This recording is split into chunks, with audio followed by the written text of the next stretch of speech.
In this video, I will explore why mindfulness meditation is so powerful for creating a better life. I will do this from two perspectives, the first being neuroanatomically, and the second being experientially. And then I'll give you a list of the practical benefits you can expect from doing it on a habitual basis. So, let's begin with the neurological influence of meditation. We must first understand the anatomy of some of the brain. Let's begin with the default mode network. This network in the brain is responsible for automatic mode of thinking when one is bored, lost in thought, daydreaming, and thinking of the past and future. It is the network responsible for self-referential thinking, meaning it is the network responsible for you being able to think of yourself, remember where you've been, and your concept of who you are. This is relevant to meditation because when one meditates correctly, the activity in this network is dampened, so that one is totally focused in the present moment, with no wandering thoughts going through the mind. But more importantly, studies have shown that this effect continues to a lesser degree even when one stops meditating, meaning that the benefits of meditation continue somewhat even after you stop meditating habitually. This is due to the structural changes in the brain that occur when one doesn't use the default mode network as often for prolonged periods of time. But other regions of the brain that do not usually communicate with one another begin to build strong connections, which can result in unusual and diverse modes of thinking, often associated with creativity. If you want a surefire way to waste most of your life being unconscious, worrying and mind wandering, then strengthening the default mode network by not meditating regularly is the way to do it. Blaise Pascal once said, "All of humanity's problems stem from man's inability to sit quietly in a room alone." Happiness is to be defined as being content in the present moment and not wanting a conceptual goal that is always in the ever-elusive future. Therefore, since meditation decreases the amount of time your mind wanders, you can think of meditation as an investment into long-term happiness on a sliding scale. Every time you meditate, you loosen connections in the default mode network, so your brain is less likely to wander and is satisfied in the present moment. For every hour that you put into meditating effectively, some of it will be temporary, and some of it will be permanent change in the structure of your brain, leading to real long-term happiness. Meditation is not to be thought of as a means to an end. However, it's useful to conceptualize an endpoint in order for you to be motivated to do it on a regular basis. For this, we can use the analogy of investing in this sliding scale of happiness by loosening the connections in the default mode network. It has been shown that those who have reached enlightenment or non-duality are in a permanent state of such bliss that it even surpasses that of sex, which is fleeting. So every time you meditate, on average, you get slightly happier, bit by bit, over months and years, until you potentially reach a state of bliss like no other. There is obviously a lot of discipline and hard work required to achieve this, along with various ups and downs, but the alternative path is permanent dissatisfaction and a life spent in a zombie-like state. So it is your choice which path you would like to take. Let's quickly take a look at other parts of the brain that are positively impacted by meditation before we move on to the experience during meditation. Okay, so a meta-study of 21 studies has found that 8 regions of the brain were consistently positively impacted by meditation. These areas are responsible for meta-awareness, heteroceptive and interoceptive body awareness, memory consolidation and reconsolidation, self and emotion regulation, and intra and inter-hemispheric communication. We'll spell out exactly what this translates to at the end of the video. Now let's look at meditation from a more experiential perspective. To do this, we must distinguish concept versus actuality for you. The average person spends almost their entire life in a state of being lost in concept and thought without being aware of another alternative.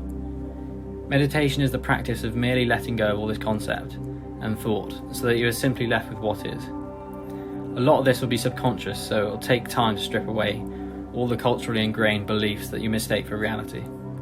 Culture, however, is very important to the survival needs of the individual, so one should not discard these beliefs, but merely notice that these are constructs of your mind you have developed in order to survive rather than reality itself.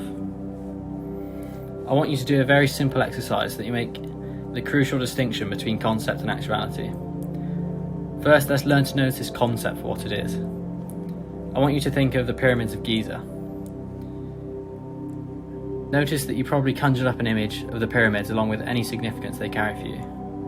This is all concept and not actuality. Next, I want you to think of your first memory. Notice that this is also a concept. And finally, think of your parents. Notice that this is just a concept in your mind and not your parents themselves. Concept also includes all the times throughout the day you're lost in thought and worrying about the past and future. All this thinking is totally natural, as it's your survival instinct kicking in that helps you adapt to the culture and satisfy your base needs. However, all this thinking and conceptualizing completely stunts your inner growth and ultimately makes you unhappy and unfulfilled in the long term. This is where meditation is key to breaking this pattern of thinking, slowly but surely, so you can notice thoughts for what they are and let them go when they are detrimental to you in the long run. This noticing of thoughts gives you the freedom not to be constrained by your fears and overthinking, so you can be more objective when making long-term decisions. This quote from Nisargadatta Maharaj helps prove my point. Meditation will help you find your bonds, loosen them, unite them, and cast your moorings. When you are no longer attached to anything, you have done your share. The rest will be done for you. Another quote from Albert Camus offers similar sentiment. Real generosity towards the future lies in giving all to the present. Now, let's move on to what actuality is. It's far easier said than done to see something for what it really is, but it is fairly easy to see something more as it is for a short period of time by using this simple technique. Let's try it. Now, I want you to sit down and completely relax. Take a few breaths to calm yourself if you need to.